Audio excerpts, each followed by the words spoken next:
Are we rolling? Looks like we're rolling. Okay, I'm going to take this cough drop out of my mouth again. I'm probably going to take the camera and move it around a bit too. Yeah, I might just do that after a slurp from my coffee, of course.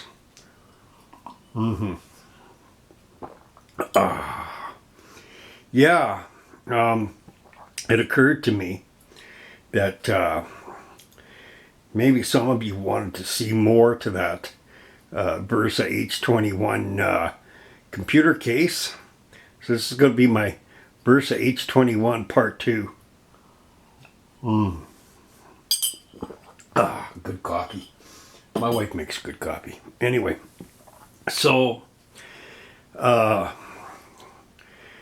no further ado here. I'm going to pop this camera. I'm going to take this camera out here for a moment, give you a little bit of a field trip. Because I was thinking some of you might be wondering why I was looking sideways all the time there in the other video. I was worried about this keyboard here, not a computer keyboard, falling over because my daughter's like playing music and it looked like it was going to fall over. It kind of, I thought it moved, and so I kept looking sideways when I was trying to do my video, like, is that thing going to fall? But anyway, it looks like it's okay, so I'll leave it as it is. But back to the Versa H21, I didn't really open the side and show you the side, so I'll show you some of that, I guess, with this. I don't know if you can read this or not, but and it's upside down even if you can. But it says ATX, ATX, because there's EATX, sorry, that's extended. I don't believe you can put an EATX motherboard in here. Okay, yeah. You're just going to have to settle for the AATX system board if you want to go a large size system board. And then there's the M micro ATX, and you can put a micro in here, you can put a mini in here, I'm pretty sure, but I don't even know if they make minis anymore. But you know, it doesn't matter. I'm putting an ATX in the board, and of course I showed that in the other video. Here's some of the things that come with it. Standoffs. I think there's only 3 standoffs. That's one of the things that they mentioned. I don't care because I got lots of standoffs anyway, you know, so. But, okay, yeah, there's the lens cover dragging across the computer case. But this is what I mean. Look at all my bay space, eh? Like, this is what I mean. I got 3 of these internal dealios. Okay, now here. Oh, okay, of course I would do that. But these are pretty flimsy. Okay, but if you're gentle with them, you can. Once you get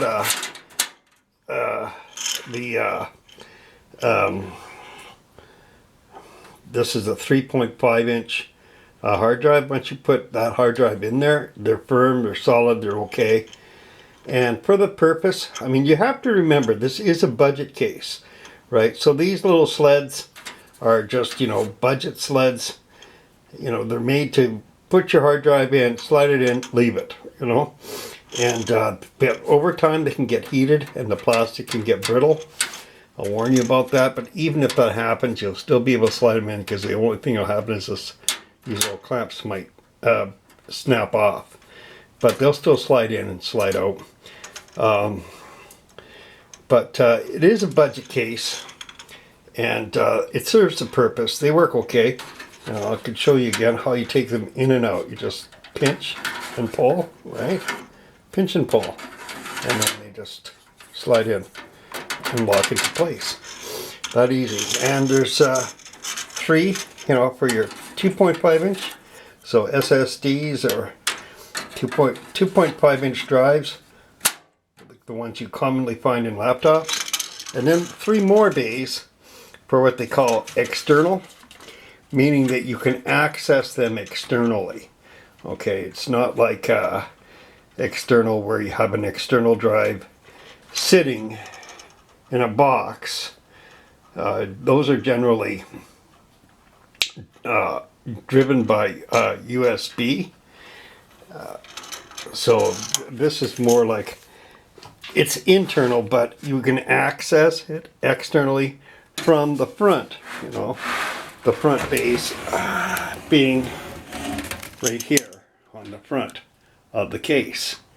These here things, they pop out, and well, I'm not going to pop one out for you right now, but they pop out, and you access those bays externally. They can be drives, DVD, CD drive, or, you know, ROM drive, or you can have hot swappable type drive. I'm going to have one of those in the front. It's coming. I've ordered it. And yeah, a little bit of styrofoam there. So there it is. That's the basic inside. I know that I read on some of the reviews that Thermaltake doesn't give you a whole lot of hardware with these. You don't really need a whole lot of hardware for this kind of a thing. And standoffs are cheap, you know, so I'm not too worried about there only being 3 standoffs. Technically, you could get away with 3 standoffs if you wanted to, if you place them right. But what I was doing is I looked, I thought, man, you know, that's pretty narrow space for a power supply. Can I put a full-size power supply in there? And so I pulled my power supply off my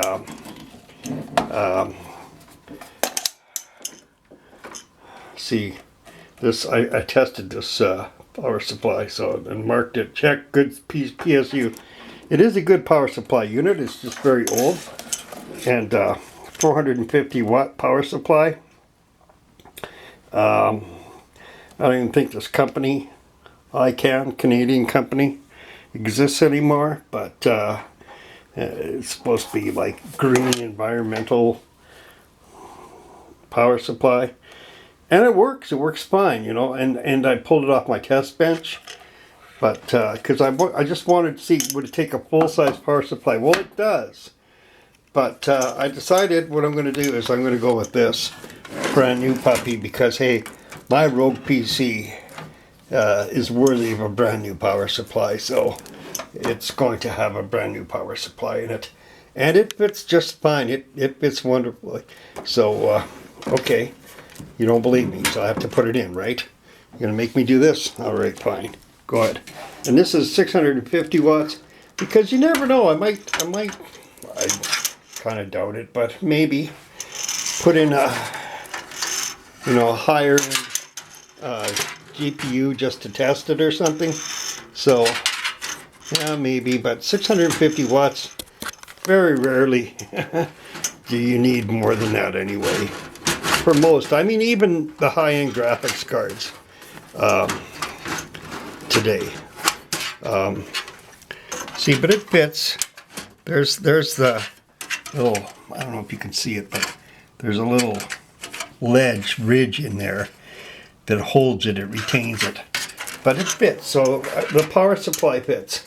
That's what's going to go in there instead of the one that I use on my test bench. It's ugly, this old spaghetti and mustard. Not that it really matters, because I mean, on the test bench, you know, you just want to make sure that your things are working okay. And that's only 450 watts, but like, I'm not going to be doing any maxing out frame rates or anything, trying to get, you know, high overclocking graphics cards going in this thing. I just want to test software, some hardware, just to check to see if it's functional and working.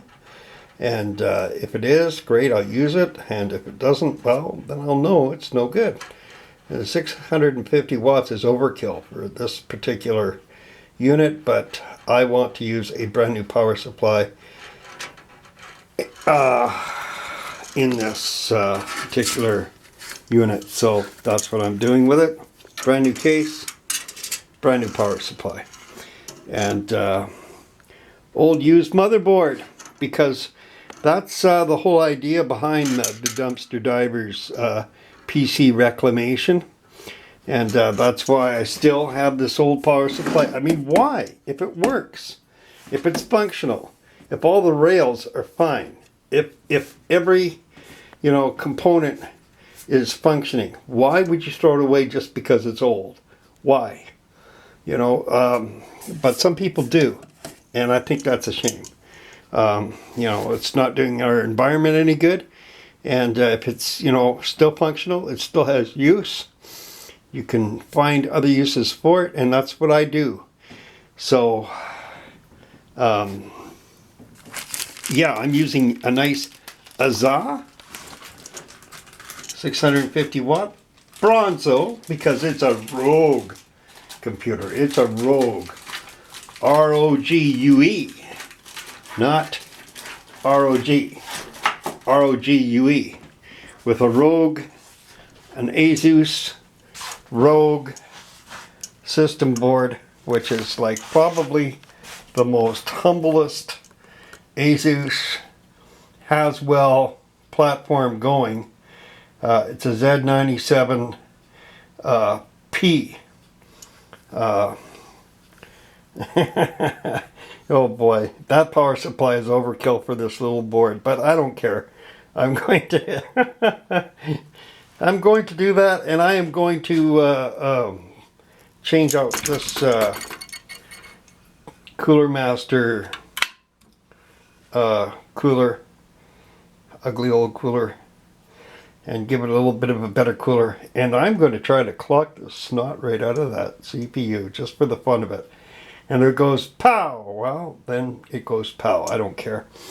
But and if it doesn't, well, we'll see what we have for stability and stay with that. And I'm going to have some fun because I can. And see, there you go. There's another reason to save them old components, so you can have some fun with them. So I think I pretty well covered it. Now you see what the inside's like. Now, this is kind of neat, these old locking cases. You know, they'll definitely hold your hard drive in nice and tight. So, or whatever, you know, you're locking in there.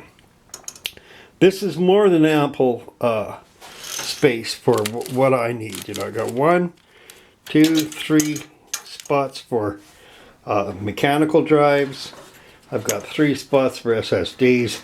I doubt that I'll use them all, you know, but what I was mentioning before in the first video is the reason I'm going to have a hot swap bay is so that when a system crashes, I'll just have a system image of the same drive.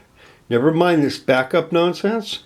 Pop in the imaged drive that's, you know, on standby, and I'm good to go. I have an identical drive, so it'll boot up right away, and I can update it if I want.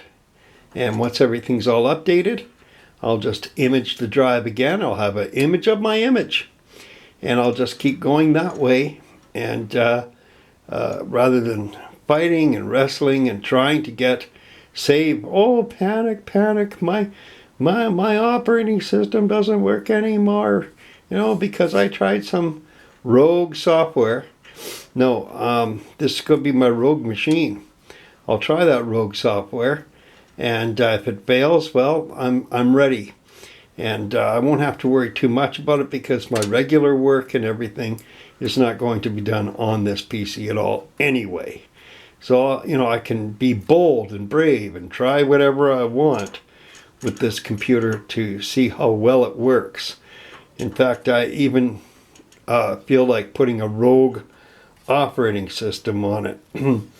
So, you know, I'm thinking about getting one of those from get into PC. You know, they have a whole bunch of rogue operating systems you can try out. And yeah, that's what I'm going to do, because you can't count on Windows. I'm sorry to say that. You can, but you can't. All right, when it comes right down to it, that's what that EULA agreement's all about. You're basically saying, if anything bad happens, I'm liable, not Microsoft. Okay, that's what that EULA is for.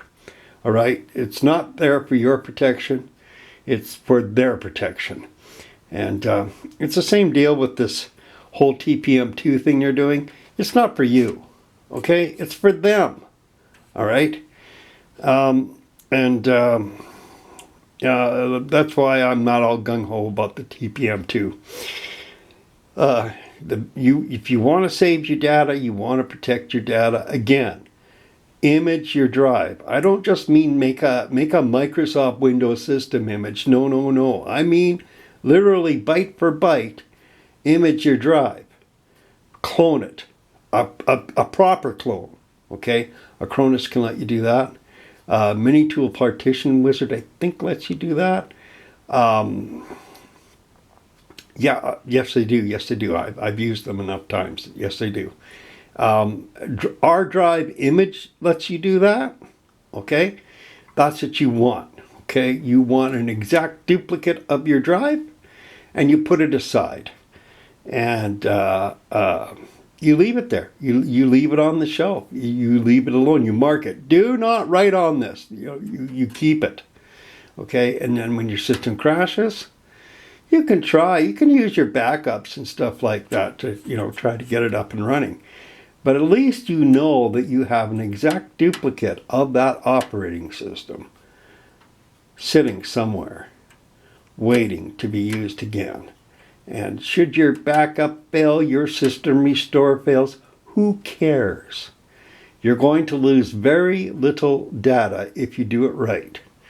Okay, if you can trust Microsoft that their file history works, I wouldn't.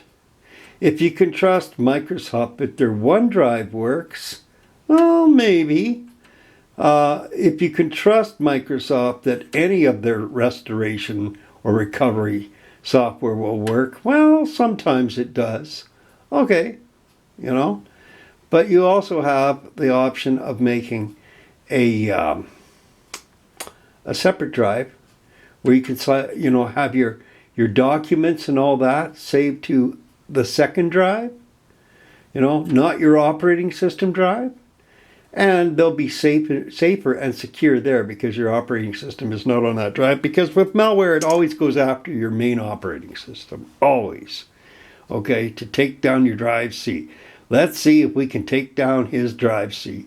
Okay, so, fine. But you can also make your own little archives and duplicate all your personal files to your archives.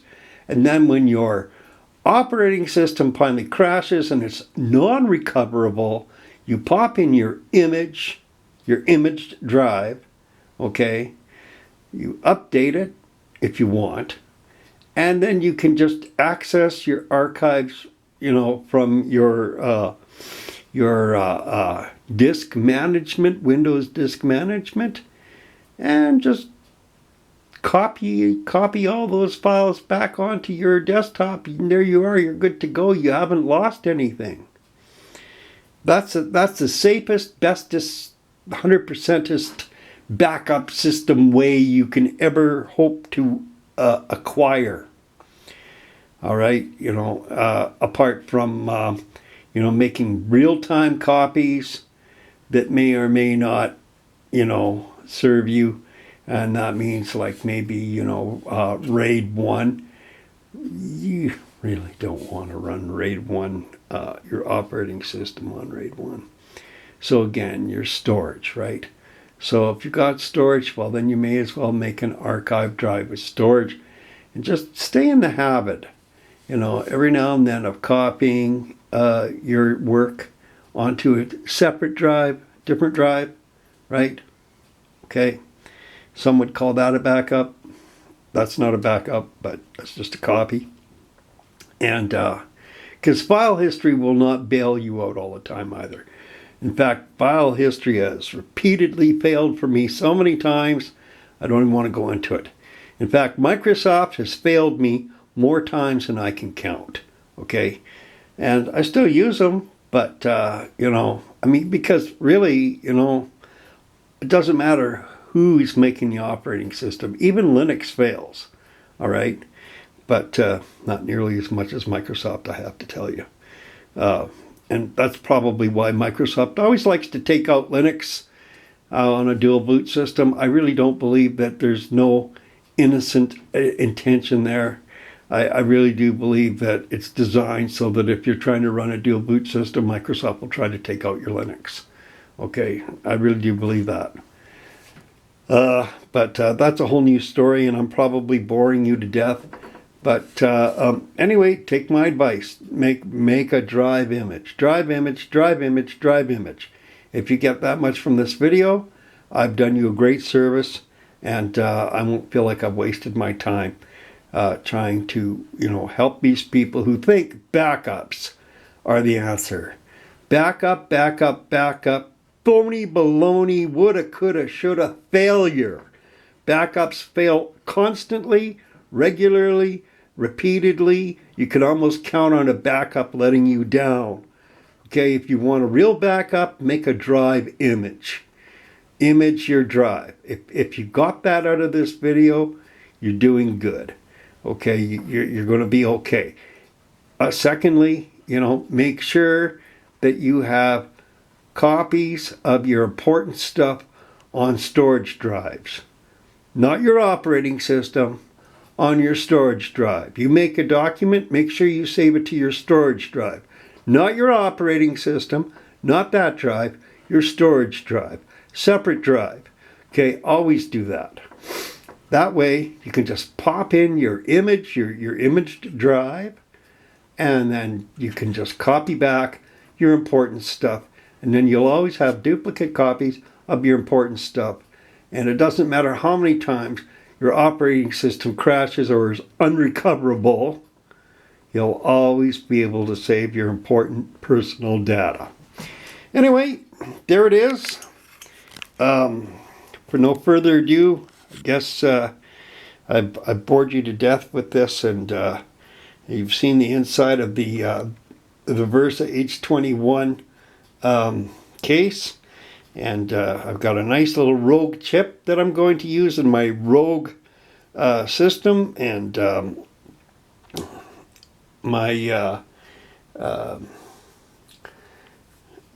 let you know. I'll let you know what's going on.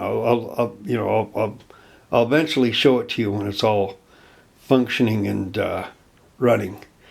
Just, you know, I don't want to bore you with assembly because it's it you know, it is kind of, I don't know. I always want, when I watch somebody building a PC, I want to get right in there and do it myself. It just incites me to want to do it myself. And I just can't stand there watching somebody else doing all the work. So, I mean, there are videos where people do that, and it's good to have how-to videos for that. But listen, if a crazy old guy like me can put a PC together, I mean, I've got a video here of my well, she's 12 now, 11-year-old girl putting a PC together. Okay, you know, if she can put a PC together, you can put a PC together. It's easy. All right, so I've done it so many times. So I'm going to spare you that, and then I'll show it to you when it's all put together and running, my little Rogue unit. And oh, I had a heck of a time. Let me explain something to you here. Trying to find that. Do you see that? That there. I didn't know where my shield went. Here, I'll give you some more advice. You don't want boxes full of random junk. You want to label your boxes so, pardon me, you know where to find it. Because I spent 2 hours trying to find that crazy system shield. I mean, it works, it lines up with everything. It's not the original system shield. I don't know where the original shield for this thing went, but I got to clean it up anyway. But when you store your stuff, your hardware, always label it. Label what's in there so you can, get to it right away. Don't leave random boxes full of hardware, used hardware and stuff like that lying around. Label it so you know. Keep track of your stuff. Okay. All right, there it is. All right. I'll probably not even follow my own advice, you know what I mean? But it's good advice. All right, I'll talk to you later. Thanks for watching this video, by the way. God bless you. Bye.